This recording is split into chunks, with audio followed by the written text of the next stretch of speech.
Kua whakarewa hea he pai tukutuku hō, hei āwhina I ngā tūroro mate ārai kore ki te poipoi I taua mate, me te whakahaere I a rātou anō, kia pai tonu ai, tā rātou noho ki Wainganui te hapori. Toko maha ngā tūroro e whakamāna ki te whakapuaki kōrero mo te pāanga o taua mate ki a rātou.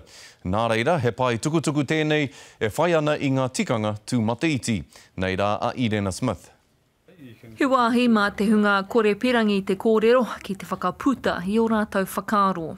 Social, cultural, mental, spiritual, the whole lot. There's a whole lot of baggage that people are carrying with them. Engari mā tēnei pai tukutuku hou e hiki ngā taumahatanga. What stigma they might be suffering from in the community, what support they might have, what support they might not have, what issues are coming up, what's stopping them taking their medication regularly. E ai ki tēnei mā ngai mo te hunga e ngau ana I te mate ārai kore, he nui ke atu ngā pānga ka rongo e rātou. So living with HIV means you have extra health complications. You're on medication that's quite strong. You can't miss it. You have to take it all the time. You get side effects and the medications are getting better and it's getting less and less. But it also brings with it, you know, we're kind of like a generation of guinea pigs, but they don't really know what happens to us after a long-term exposure to these medications.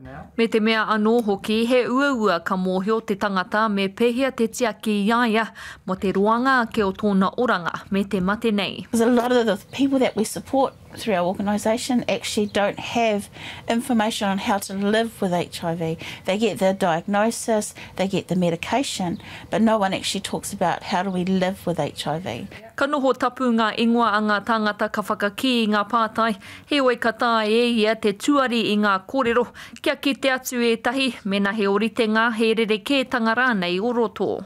People live with HIV. But there is still stigma around it, there are still issues around it, there are still problems in the community around it.